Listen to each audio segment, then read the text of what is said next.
Amados irmãos, a paz do Senhor Jesus Cristo.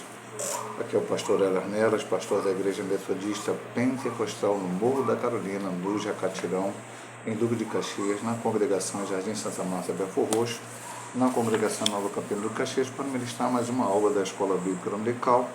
Nós utilizamos as lições bíblicas da CPAD, classe de adultos. Estamos no segundo trimestre do ano 2026. E o título do trimestre é Homens dos quais o mundo não era digno, o legado de Abraão, Isaac e Jacó. Vamos agora para a lição 4, a confirmação de uma promessa. Textual: estabelecerei o meu concerto entre mim e ti, e a tua semente depois de ti em suas gerações, o concerto perpétuo, para te ser a ti por Deus, e a tua semente depois de ti. Gênesis 17, 7. Verdade prática: Deus é fiel para cumprir tudo aquilo que nos prometeu. Leitura bíblica em classe, Gênesis 17, do 1 ao 9. Sendo, pois, Abrão da idade de 99 anos, apareceu o Senhor a Abrão e disse-lhe: Eu sou o Deus Todo-Poderoso, anda em minha presença e ser perfeito. E porém o meu concerto entre mim e te multiplicarei grandissimamente. Então caiu Abrão sobre o seu rosto, e falou Deus com ele, dizendo: Quanto a mim, eis o meu concerto contigo e serás pai de uma multidão de nações.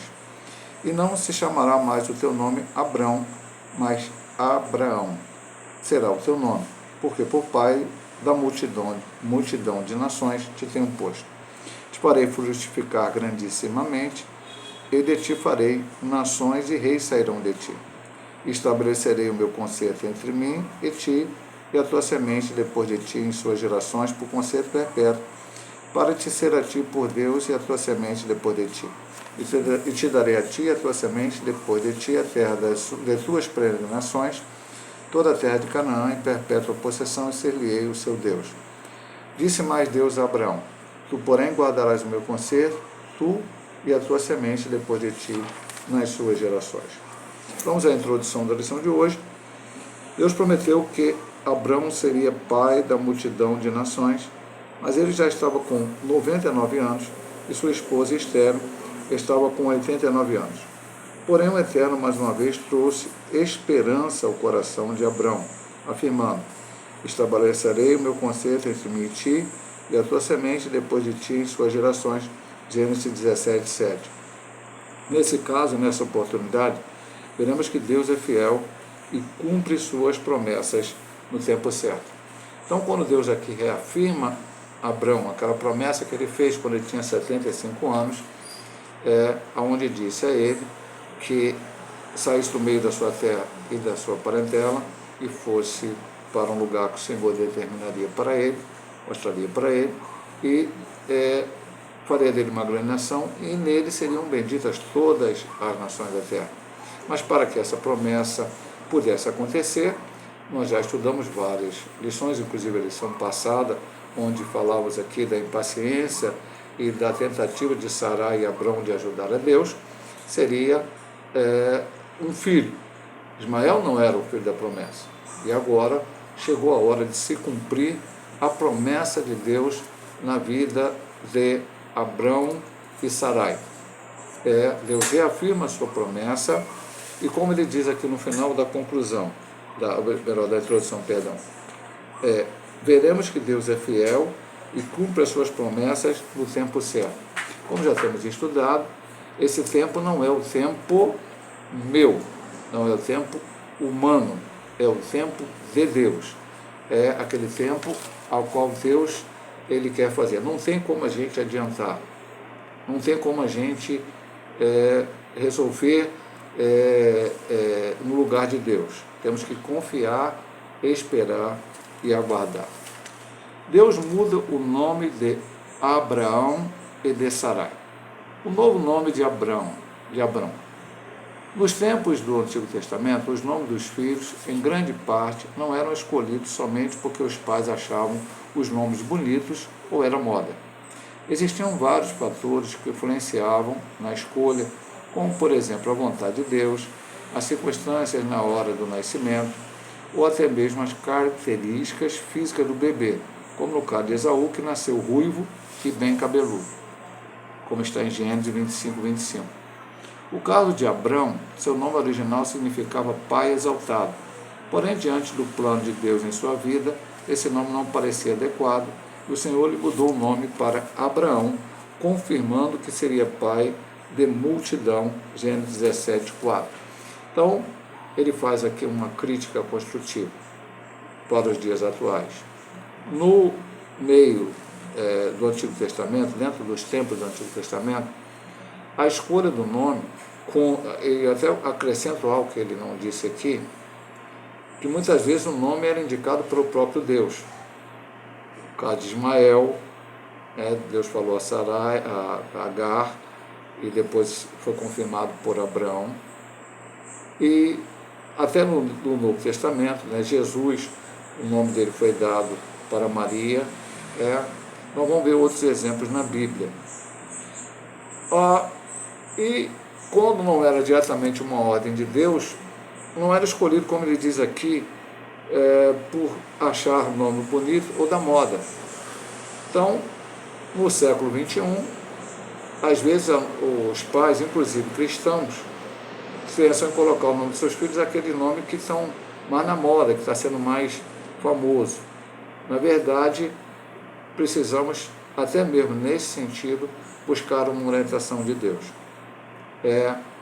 Eu e a minha esposa, dando exemplo da minha vida, pensamos em dar nomes às nossas filhas que fossem bíblicos. A minha primeira filha, eu procurei homenagear a minha mãe e a minha sogra. A minha mãe chamava-se Nilza Alice, e a minha filha então se chamou Alice, e a minha sogra Maria da Paz chamou Maria. E Maria é um nome bíblico. A segunda filha nós colocamos Lídia, a vendedora de pulpo, e a terceira colocamos Isabel, prima de Maria. Tudo bíblico. Pastor, tem que colocar o meu nome dos meus filhos bíblicos? Não exatamente, mas você tem que pedir uma orientação de Deus. Aqui diz haver várias características. Característica de como o bebê tinha nascido, como Esaú fala aqui, que era ruivo e cabeludo, então foi escolhido esse nome para ele, e assim por outras situações. E aí ele fala aqui sobre o caso específico, que aqui é um dos casos na Bíblia que homens tiveram, ou mulheres tiveram seu nome mudado. Não foi o único caso, mas aqui específico nós estamos dando a vida de Abrão. Significava pai exaltado, mas agora o Senhor mudou o nome para ele para Abraão, pai de multidão de nações, porque era mais adequado, porque era isso que o Senhor faria através dele.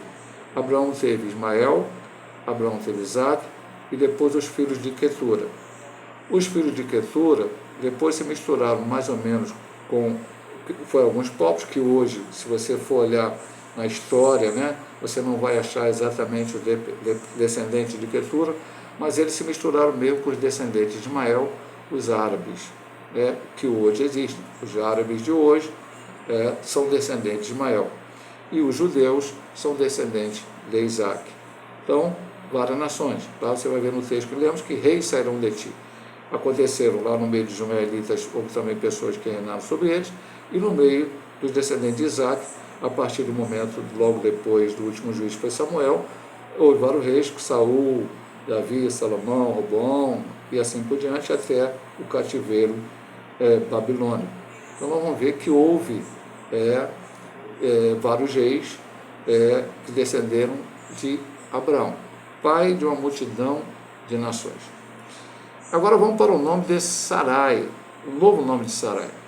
O nome Sarai hebraico significa minha princesa ou minha senhora. Já o novo nome Sara significa mãe de nações. Diz a Bíblia, disse Deus mais a Abraão a Sarai, tua mulher não chamarás mais pelo nome de Sarai, mas Sara será o seu nome, porque eu a hei de abençoar e te hei de dar a ti dela um filho, e a abençoarei e será mãe das nações. Reis de povos sairão dela. Podemos ver, por intermédio da vida de Abraão e Sara, que Deus promove mudança significativa na vida daqueles que nele confiam e atendem ao seu chamado. Então, vamos começar para o final, quando ele fala em mudanças significativas. Deus vai operar. Veja que já estudamos isso em uma das lições, que há promessas de Deus que são incondicionais. Ou seja, Deus vai fazer, independente de como o homem haja, como o homem faça. O Salvador viria ao mundo. O homem crendo, o homem não crendo, o Salvador viria ao mundo. É incondicional esta promessa. Viria ao mundo como veio o nosso Senhor Jesus Cristo. Mas há promessas condicionais, inclusive a promessa da Abraão, e essa promessa aqui, a qual foi reafirmada, você pode ver aqui que no final, versículo 9 do nosso texto bíblico em classe, diz assim: disse mais Deus a Abraão, tu, porém, guardarás o meu conselho, tu e a tua semente depois de ti nas tuas gerações. Era necessário que aquelas bênçãos que Deus tinha prometido acontecessem na vida de Abraão e seus descendentes, se guardasse. Como a gente viu nas lições anteriores, Deus aproveitou várias situações em que Abraão, sendo pai da fé, sendo amigo de Deus, errou para forjar o seu caráter e também o de Sara, para que agora, preparados, Deus, mas confiando em Deus, Deus pudesse então realizar através dele. Lembrando aqui que Sara não é mãe dos árabes, porque Ismael nasceu de Agar, mas ela é mãe dos judeus, a qual, como disse para Abraão, disse para Sara, que reis também descenderiam dela, porque logicamente Saul, Davi, Salomão e os demais são descendentes direto de Abraão e de Sara, porque a promessa foi dada a eles. Estudamos semana passada, sabendo, reavivando a nossa mente. Estamos sobre a impaciência, a palavra chave dessa lição é promessa, mas a lição passada era impaciência. Eles resolveram tentar ajudar Deus e aí tiveram vários problemas naquele momento, e existem alguns problemas que perduram até hoje por causa dessa decisão precipitada naquele momento. Mas Deus abençoou. Aqui não havia acontecido ainda o nascimento do filho. Era uma promessa, como começa a nossa introdução dizendo, Abraão tinha 99 anos e Sara 89, quando o Senhor reafirmou a promessa, falou a Abraão e logo depois, novamente disse, Sara engravidou e teve Isaac. Tudo isso, ou seja, relembrando, falando de novo, o que Deus promete, Ele vai cumprir. Somente relembrando algo que falamos na semana passada, mas é bom entender. Olhe para a Bíblia, eu até vou repetir aqui para os irmãos, porque é um assunto tão importante, que está no nosso auxílio bibliológico da lição passada, reconhecendo as promessas de Deus. Para podermos depositar nossa fé nas promessas de Deus, é necessário primeiramente sabermos o que é e o que não é uma promessa de Deus na Bíblia. Obviamente, se aplicarmos como promessa um versículo que de fato não é nenhuma promessa, então nossa fé será deslocada e ficaremos desiludidos quando não vimos o resultado que esperamos. Aí ele diz mais aqui, promessas feitas a indivíduos específicos não foram formuladas com a intenção de ser válida para todos os crentes. Um exemplo disso é Gênesis 12:2. Essa promessa foi feita apenas a Abraão e não aos crentes em geral. No Hélio serão benditas todas as famílias da terra? Não. Em Abraão. E elas foram abençoadas através da vinda do Messias, o nosso Senhor Jesus Cristo. Então temos que entender aqui, claramente, que a lição hoje a chave é a promessa, a lição fala sobre Deus reafirmando a promessa a Abraão, mas promessa, Deus vai fazer uma promessa. Eu tenho que saber que, primeiro, se é Deus que está falando, e entender que aquilo ali é realmente para mim. Se é, Deus vai cumprir. E se não for, aquela promessa condicional, dependendo da minha aceitação, da minha fé, do meu compromisso com aquela promessa. Agora vamos ver algo interessante, meu amado irmão. O pai da fé riu diante da promessa. Parece que o tempo deixou o coração de Abraão. Então, a partir de agora, até agora, muitas vezes a gente, na hora de ler Abraão, falava Abraão, mas a partir de agora, ele vai ser sempre citado como Abraão e Sarai como Sara. Parece que o tempo deixou o coração de Abraão fragilizado, pois ao ouvir novamente a promessa divina, ele ri e assevera, a um homem de 100 anos há de nascer um filho e conceberá Sara na idade de 90 anos? Espera prolongada pode entristecer o coração, mas não podemos deixar que a tristeza nos faça esquecer que para Deus nada é impossível. Então vamos ver, meu amado irmão, a gente nem está lendo aqui os textos, mas é interessante ver esse aqui. Disse Deus a Abraão, mas Abraão, a Sarai, tua mulher, não chamarás mais pelo nome de Sarai, mas Sara será o seu nome, porque eu hei de abençoar e te hei de dar a ti dela um filho. Eu abençoarei, será mãe de nações, reis de povos sairão dela. Então caiu Abraão sobre o seu rosto e riu-se, e disse no seu coração: ao homem de 100 anos há de nascer, como diz aqui, conceberá Sara com 90. Então veja bem, meu amado irmão, é porque ele fala aqui uma frase muito importante: a espera prolongada pode entristecer o coração. Mas como a gente tem falado e repete aqui na lição, tempo é de Deus, não é o nosso tempo, meu amado irmão. Então não adianta eu ficar preocupado com o tempo, achando que esse tempo é o meu tempo, tem que acontecer. Explicamos semana passada e voltamos a explicar novamente hoje. As lições estão muito interligadas. Talvez o motivo de hoje é que muitos púlpitos, e a gente não vai falar aqui de denominação, de qual igreja, tem pregado em determinar o que Deus tem que fazer, não aceitar algo, fazer com que colocar Deus contra a parede, repetir promessa para o outro, vira para o teu irmão, profetiza que isso vai acontecer. Meu amado irmão, os profetas Jeremias, Isaías, todos eles dizem: assim diz o Senhor.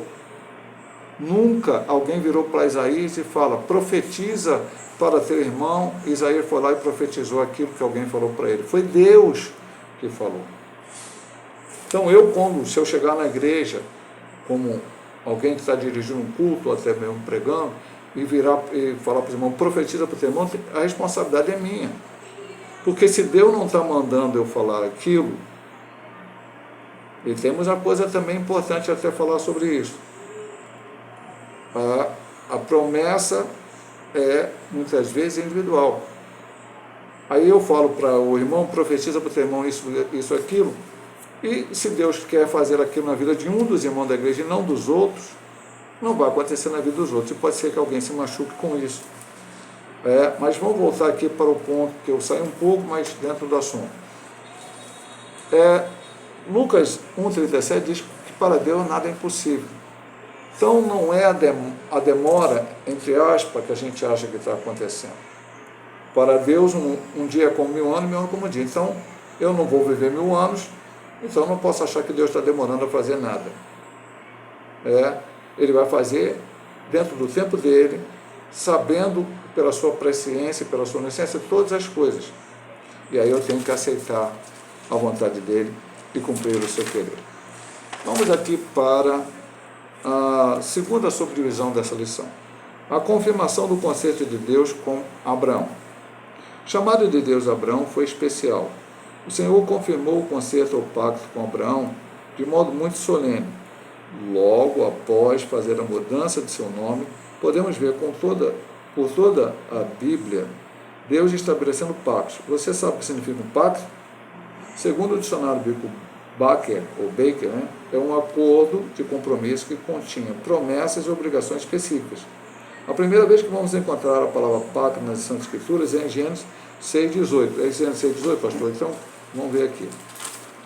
Hoje, as últimas lições, eu estou com um limite de tempo aqui para gravar as minhas aulas, eu estou lendo menos textos, mas vamos ler aqui, que é importante. Mas contigo estabelecerei meu pacto, e entrará na arca, tu e teus filhos e tua mulher, e as mulheres de teus filhos.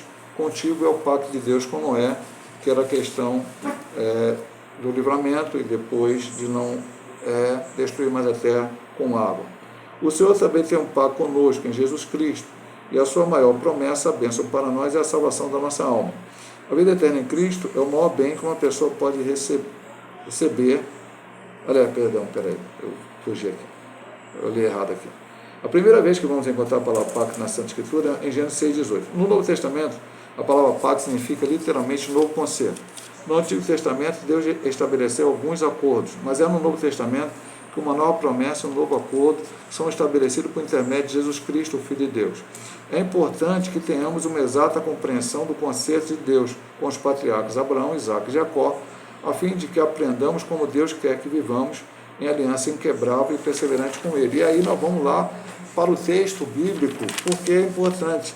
Ele diz aqui, olha só, versículo 1 da nossa leitura bíblica em classe. Sendo, pois, Abrão da idade de 99 anos, apareceu o Senhor a Abrão e disse-lhe, eu sou o Deus Todo-Poderoso, anda em minha presença e ser perfeito. Veja bem, pastor, andar na presença do Senhor, pastor, é deixar que Deus me veja. Não, meu amado, não é deixar que Deus te veja.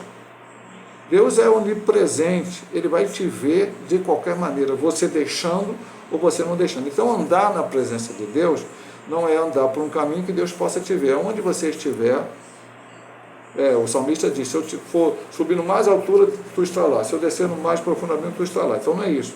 O que é andar na presença de Deus? É fazer a sua vontade. É cumprir o seu querer. É andar de acordo com os ditames da Bíblia, com os ensinamentos da Bíblia. E depois ele fala ser perfeito. Poxa, pastor, não ser perfeito? Nós somos imperfeitos. Nós precisamos buscar a perfeição máxima. Logicamente, sempre entendemos e explicamos isso. Com a ajuda de Deus. Não é eu tentar a perfeição por mim mesmo, por um método humano. É estar sempre buscando a Deus, andando nos seus caminhos, e aí buscar a perfeição. Vou falhar, porque sou um ser humano, estou nesse corpo carnal. Mas não vou viver em falha, vou buscar a presença. Por isso esse ponto é muito profundo, porque ele fala de pacto. O que é pacto? Acordo, compromisso que continha promessas e obrigações específicas. Não era só promessa. Hoje o povo vive de promessa, quer bênção. Mas a bênção está linkada à obediência, a obrigações. Então isso que precisa ser colocado. Houve o pacto, Noé. Se Noé não faz a arca, não entra na arca. Não adianta nada, o pacto o Senhor falou com ele, porque ele não obedeceu. E aqui ele vai falar no Novo Testamento, no Novo Concerto, uma nova promessa, um novo acordo são estabelecidos por intermédio de Jesus Cristo, o Filho de Deus. O que pacto é esse? Que Novo Testamento é esse? Hoje eu sou salvo, remido e lavado no sangue de Jesus. Foi o sacrifício dele na cruz de Calvário que me traz salvação e vida eterna. Só nele. Tem outro meio, pastor? Não, não há outro meio, meu amado irmão. É só em Cristo. Já disse aqui várias vezes, denominação não salva, religião não salva, pastor não salva, líder religioso não salva. Quem salva é Cristo, somente Cristo, inteiramente Cristo. Aí quando eu olho o erro da denominação e fico fraco na fé, eu abandono o Evangelho. Quando eu vejo o erro do pastor e me abandono o Evangelho porque eu vejo o pastor errado, eu estou abandonando não essa pessoa, não essa organização. Eu estou abandonando ao Deus verdadeiro, porque quando eu olho para Cristo, eu não vejo erro. Ele veio a esse mundo, nasceu da Virgem Maria, mas por obra do Espírito Santo, sem pecado, viveu sem pecado, morreu sem pecado, ressuscitou sem pecado, voltou ao céu, enviou o Espírito Santo e brevemente voltará para arrebatar a sua igreja, e essa é a esperança dos salvos, remidos e lavados no sangue do Cordeiro. Então, eu preciso estar dentro dessa perspectiva. E ele diz aqui, é importante termos uma exata compreensão do conceito que Deus fez com os patriarcas. Nós estamos estudando isso. A lição é sobre Abraão, Isaque e Jacó, o legado que ele deixaram para nós, a fim de que aprendamos como Deus quer que vivamos em aliança inquebrável e perseverante com Ele. Ou seja, quem quebrar, eu não posso quebrar a aliança. Deus nunca vai quebrar a aliança por parte dele, o que ele prometeu ele vai cumprir. Mas se ela é condicional, eu posso quebrar a aliança não cumprindo o que Deus quer. Então ele fala que é inquebrável e perseverante. Aquele que perseverar até o fim será salvo. Qual é o objetivo do concerto com os patriarcas? Embora ele tenha falado isso aqui quase no final, entendemos a aliança, agora vai ver o objetivo. O propósito único e supremo era trazer salvação, não apenas a uma nação, Israel, mas a toda a raça humana. Deus havia prometido que abençoaria todas as famílias da terra por intermédio de Abraão. Gênesis 12, 3, 18, 18, 22, 18, conforme 26, 4. O concerto de Deus foi dado ao povo de Israel para que eles pudessem ser a luz dos gentios. Deus nunca teve a intenção de privilegiar somente um povo. A graça de Deus era para todas as nações. Isaías 49:6. Vemos que esse conceito foi executado com êxito por meio de Jesus Cristo e seus discípulos, e depois da sua ressurreição e ascensão ao céu, transmitiram o Evangelho por todo o mundo. Os judeus, eles erraram em uma coisa, eles acharam que eles eram uma nação abençoada e eram separados, mas que só eles tinham direito a isto. Deus quebrou isto. Nós vemos o caso de Raabe, nós vemos o caso de Ruth, nós vemos o caso de Naamã e tantos outros, da viúva de Sarepta, de Sidom, que inclusive é citada por Cristo, da rainha de Sabá.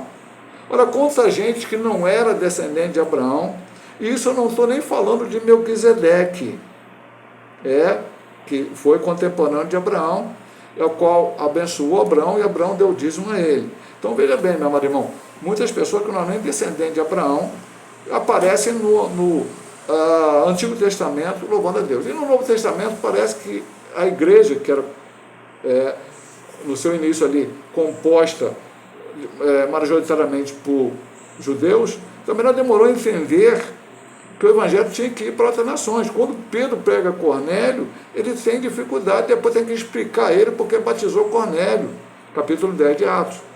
Isso só vai se vislumbrar melhor com após São Paulo e a primeira viagem missionária, enfim, tudo aquilo que aconteceu. Mas também, pastor, mas Cristo? Não, você tem a mulher cananeia, você tem o centurião, você tem várias pessoas que não eram judias, não eram descendentes de Abraão, que Jesus Cristo foi lá e fez milagre na vida delas, falou do amor, falou até mesmo de salvação para essa pessoa. A mulher samaritana é o maior exemplo. Não só ela, mas toda aquela aldeia samaritana entendeu que Jesus era o Messias e aceitou ele como Messias. E quando Jesus dá ordem para a igreja, que ele dá, por isso ele fala no final aqui, vemos que esse conceito, o pacto era para quê? O pacto com Abraão, Isaac e Jacó é para que através da sua descendência viesse o Messias e todas as nações da terra tivessem ser abençoadas.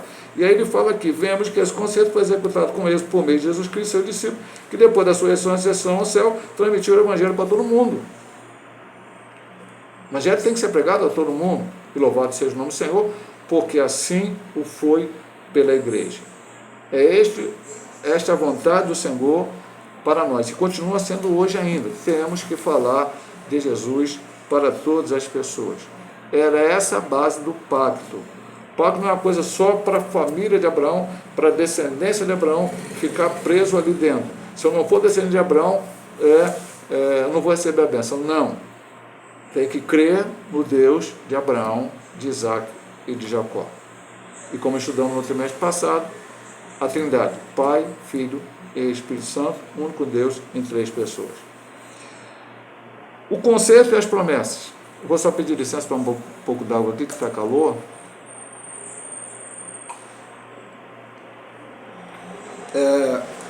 O pacto de Deus com Abraão viria acompanhado de várias promessas. Observe, Deus seria o escudo e o galardão de Abraão, versículo 1. Lhe daria muitos descendentes, versículo 5.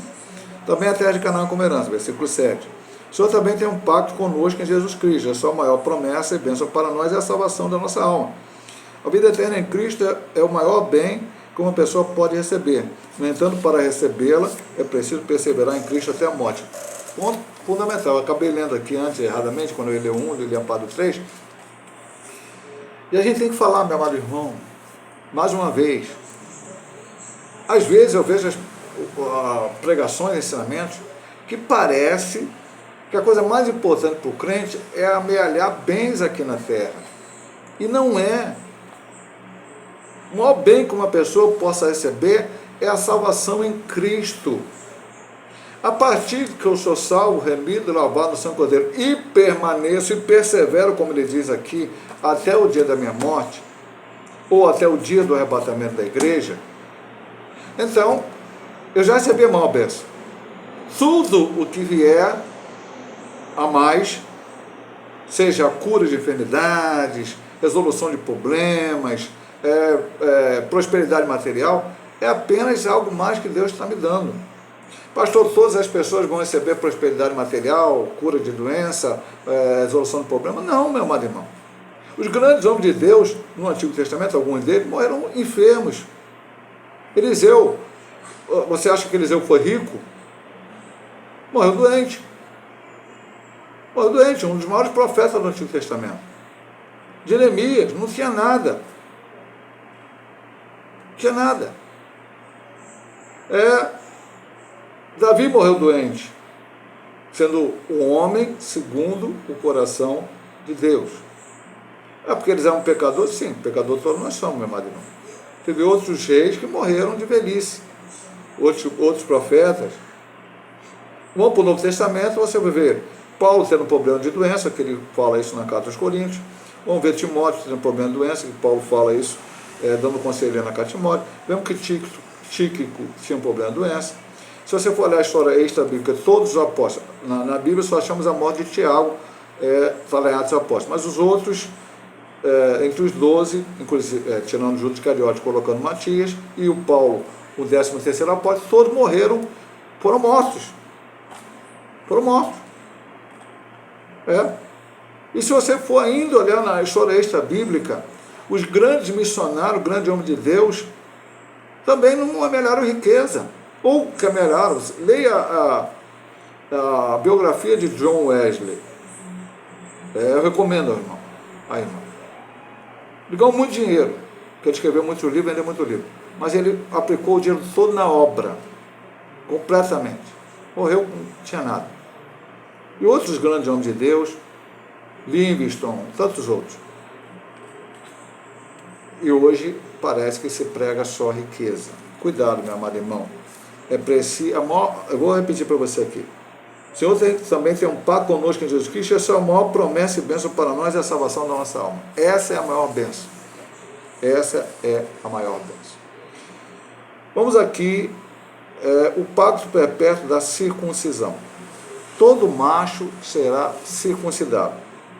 Na renovação do concerto de Deus com Abraão, ele incluiu o pacto da circuncisão.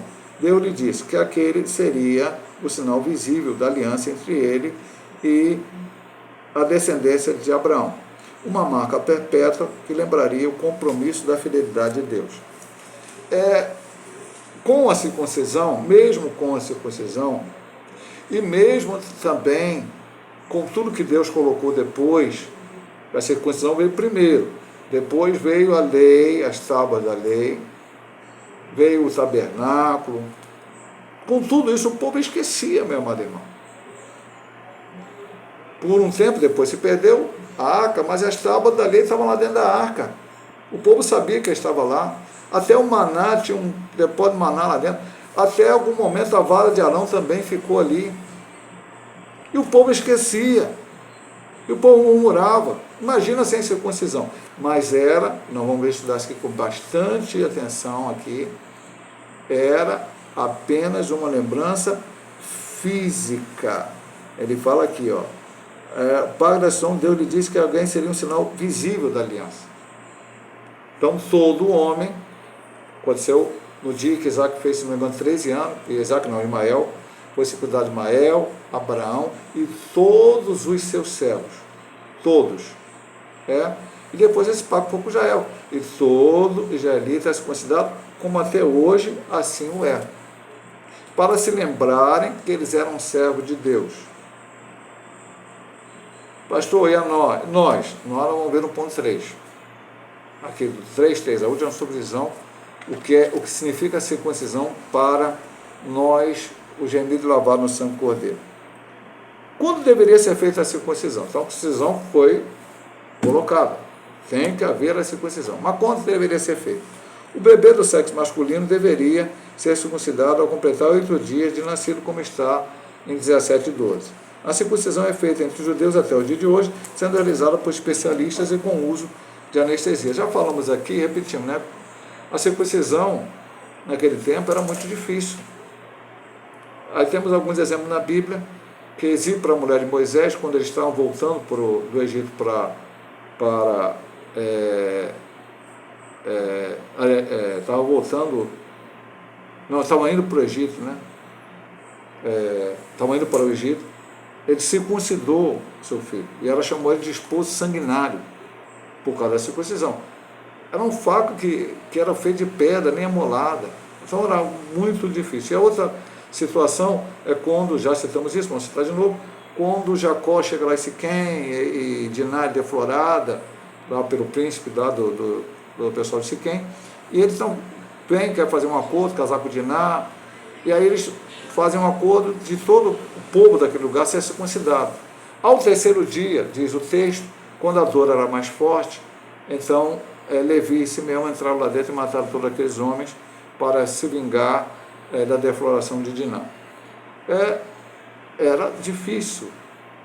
Então a criança com 8 dias era circuncidada. Era necessário que isso fosse feito. Eu vou fazer um comentário bem rápido, porque está fora da lição. Hoje, algumas denominações cristãs praticam o batismo de infantil e dizem que o batismo ele substituiu a circuncisão. Não há, porque há um texto lá em Romanos que Paulo faz uma comparação, mas não é a interpretação correta. A circuncisão é para o judeu e a circuncisão, como vão ver no ponto 3, física, não seria nada se a pessoa não fosse fiel. Batismo não salva.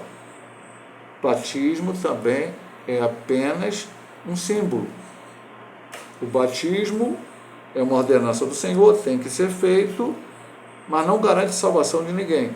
Eu, como pastor, conheço e batizei alguns que, infelizmente, depois se desviaram e morreram fora da igreja. E conheço alguns que ainda estão vivos, mas, infelizmente, estão fora da igreja. Então, não concordamos, a Igreja Metodista Pentecostal, dentro do ramo do Evangelho, que não batiza crianças, porque entende que a criança, o batismo tem que ser sinal de arrependimento. Então, a pessoa já com quando de criança pequena, né?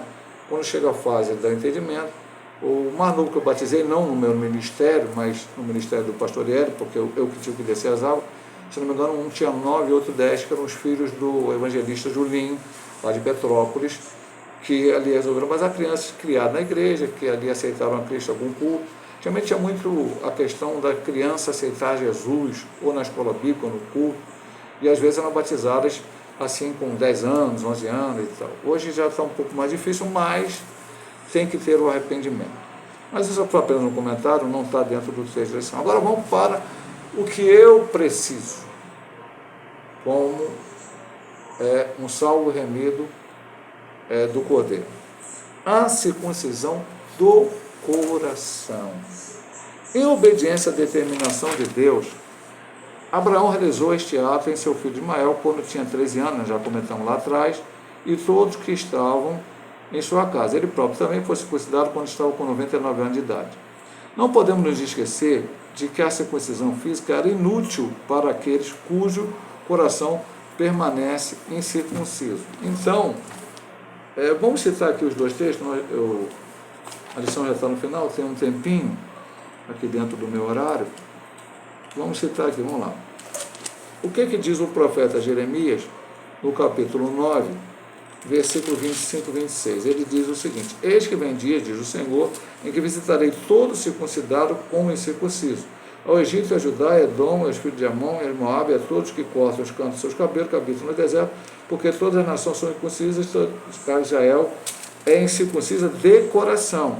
Aí vamos para Romanos 2, 25, aí vamos para o Novo Testamento, o apóstolo São Paulo, que logicamente as escrituras que ele tinha na mão naquele momento era no Antigo Testamento, e assim, na direção do Espírito Santo eles interpretavam, e está aqui: porque a circuncisão é na verdade proveitosa se tu guardas a lei, mas se tu é transgressor da lei, a tua circuncisão se torna em incircuncisão. Mas como é realizada a circuncisão do coração? Ela é realizada quando a pessoa ama o Senhor por completo e entrega-se a Ele também por completo. Na nova aliança, somente a circuncisão do coração, mediante a graça e a fé em Jesus Cristo, é capaz de nos fazer levar uma vida de obediência à dedicação ao Senhor. Pastor, hoje eu, cristão, preciso ter a circuncisão na carne? Meu irmão, se você quiser se circuncidar, ou circuncidar seu filho por uma questão medicinal, que hoje a medicina até apoia essa questão por um sentido higiênico, ok, mas você tem que entender que a circuncisão sua ou do seu filho não tem nada a ver com o fato de você ser salvo ou deixar de ser salvo, não é a tua salvação. Qualquer coisa que a gente colocar no lugar de Cristo, eu vou guardar um dia da semana. Tem certos grupos religiosos que guardam o sábado. O nosso sábado de descanso é o Senhor. Os discípulos de Cristo não guardaram o sábado. Pegaram as espigas lá e os fariseus lá, o povo criticou. Jesus falou assim, não, mas peraí, eu sou o Senhor do sábado. Eu disse para eles, olha, Davi comeu o pão da proposição, não era lista de comer. E vocês hoje mesmo não guardam o sábado. Quando se você é um sacerdote, o animal teu cair na cova, você vai lá e pega. Então o sábado, como era lá para o judeu, nem o próprio judeu, praticamente hoje, pode dizer que ele guarda. E nem esses grupos sectários, que tentam se chamar cristãos, evangélicos, protestantes, também não guardam. Mas pregam e ensinam que nós que não guardamos, eu até falo, tem um grupo aí, que eu não vou falar o nome, que tem o tal tem uma profecia do decreto dominical, que um dia um líder mundial vai fazer um decreto que todo mundo vai ter que guardar o domingo, e eles que não guardam o domingo não vão guardar, e aí então esse líder vai perseguir eles e não sei o que lá, e vira e deixa. Aí entra o presidente Trump, agora vai chegar o decreto dominical, o Trump não fala nada, o Trump está preocupado com outras coisas. Aí sai o Trump, entra o Joãozinho, agora o Joãozinho vai fazer o decreto dominical. E agora entrou o Papa, que é americano, então esse Papa vai botar o domingo. Não, o Papa não está preocupado com isso. Então, é apenas uma falácia, uma conversa. Não é, vou ter que celebrar a festa da Páscoa. Não, meu irmão. Nada que você fizer vai substituir o sangue de Cristo na cruz do Calvário. Então, o que é a circuncisão do coração? Ele pergunta aqui, como é realizada essa circuncisão? Quando a pessoa ama o Senhor por completo, entrega-se a Ele também por completo. Eu não posso dizer que eu amo ao Senhor, e João diz isso muito bem lá principalmente na sua primeira carta, se eu não faço a vontade dEle. Pastor, mas eu sou pecador, eu vou errar. Sim, meu irmão, já falamos isso lá. Deus falou para Abraão, ser perfeito. Como é que Abraão vai ser perfeito? Você não está dizendo para ele que ele seria perfeito, então ele ia morrer na cruz do Calvário. O único perfeito que não pecou foi Jesus Cristo. Temos falado, ensinado, pregado, falado, repetido, para você entender. Nós somos pecadores, vamos errar, vamos pecar, mas você tem que buscar a santidade, seguir a paz e a santificação, sem as quais ninguém verá o Senhor. Estudamos no trimestre passado santificação posicional e santificação progressiva. No momento em que você aceita Cristo, você é declarado santo, separado para o Senhor, mas você tem que, com a ajuda do Espírito Santo, buscar força para que você não caia em pecado. Eu preguei ontem na congregação na Ucapina C e falei, todas as coisas me são lícitas, mas nem todas convêm, todas as coisas me são lícitas, mas não deixarei dominar por uma delas, todas as coisas me são lícitas, mas nem todas edificam. Então o crente tem que ter todo o cuidado. Se não fosse se Deus fizesse a obra na minha vida e eu não precisasse santificar a minha vida, todas as palavras que falam em vigiar, em santificar, não estariam na Bíblia, estão lá porque é necessário. Aquele que está em pé, olha que não caia, e assim por diante. Deus faz a obra? Deus faz a obra. É com a ajuda de Deus que eu consigo vencer? Mas eu preciso. Então, amar a Deus e andar, entregar Ele também por completo. É tudo. É todas as áreas da nossa vida. Daqui a algumas lições, não sei, agora a jurisdição do como acho que eles são 6, se não me engano, se não for 6 a 7, é o sacrifício. Quando Deus fala para Abraão, pega Isaac e sacrifica, e não vamos estudar isso particularmente. Você imagina Deus falar, pega o teu filho, ele amava o Senhor e se entregou totalmente ao Senhor, ele foi e levou seu filho, crendo que Deus poderia ressuscitar dos mortos, mas ele obedeceu. na maioria das vezes, a nossa obediência a Deus, diante do que pensa a sociedade moderna, vai nos trazer prejuízos. Não vai ser uma coisa que vai nos beneficiar, materialmente falando, ou até mesmo de outras formas. Mas diante de Deus, não. Eu obedeço, por isso que o ponto anterior falou. Qual a maior bênção que o crente tem? É a salvação. E a salvação, ela não será concretizada aqui nessa terra. A última parte da salvação é a glorificação. É quando Cristo veio arrebatar a sua igreja e receber um corpo glorioso e estar para sempre com o Senhor. Vamos ver aqui, meu amado irmão, agora a conclusão, para terminarmos nossa lição, porque, como eu já disse algumas vezes para o irmão, eu tenho aqui um período de tempo para gravar. Vimos nessa lição o pacto que Deus estabeleceu com Abraão e seus descendentes. Toda a humanidade seria abençoada por intermédio de Abraão e do pacto perfeito de Cristo no Novo Testamento. A história de Abraão revela o amor e a misericórdia de Deus para com todos aqueles que têm fé. Sem fé não podemos agradar a Deus e ver as suas promessas sendo cumpridas. Então, o que a gente estudou nessa lição? Deus estabeleceu um pacto com Abraão e seus descendentes. Toda a humanidade seria abençoada e nós fomos. Hoje eu estou aqui no século XXI, gravando um vídeo, falando das coisas de Deus, estudando a vida de Abraão, Isaac e Jacó. Vamos para a escola dominical, depois presencialmente estudar também isto, porque Jesus Cristo, descendente de Abraão, veio a essa terra, morreu, descendente, humanamente falando, de Maria, mas o próprio Deus veio a essa terra, nasceu, viveu, pregou, ensinou, fez milagre, morreu na cruz do Calvário, ressuscitou no terceiro dia, enviou o Espírito Santo para estar o Consolador ao nosso lado e brevemente voltará para arrebatar a sua igreja. Então, toda a humanidade foi abençoada. Eu fui abençoado e você também, que tem a Cristo como Salvador, foi abençoado. O pacto perfeito de Cristo. A história de Abraão revela amor e misericórdia de Deus para com todo aquele que tem fé. Por que amor e misericórdia? Porque Abraão errou. E volto a dizer aqui o que eu tenho dito na lição. Não estamos aqui para chegar no final da lição. Puxa vida, terminou a lição 3. Como que Abraão errou? Isaac também teve um erro. Jacó, meu Deus do céu. Não, meu irmão, não é isto. Se eu tivesse no lugar de Abraão, talvez tivesse feito pior do que ele ainda, tomado decisões mais erradas ainda. Não é para olhar isso. É olhar que Deus, ainda que ele tenha errado, pela sua misericórdia, como diz aqui, amor e misericórdia de Deus, por aquele que tem fé, ele creu, ele foi justificado pela sua fé, ele creu, e você também precisa crer. Sem fé não podemos agradar a Deus e ver as suas promessas sendo cumpridas. Para você ver a promessa sendo cumprida, você tem que crer, acreditar no Senhor e confiar nele. É isso que nós estamos estudando nesse trimestre. Creia no Senhor. Mas, como nós falamos no início lá, aquilo que é a promessa de Deus para a tua vida, aquilo que é a promessa de Deus para a sua igreja, não aquilo que alguém diz para você que é promessa, ou que você acredita que seja promessa, mas que na Bíblia não é. Ok? Fico com essas palavras, Deus abençoe nossos irmãos.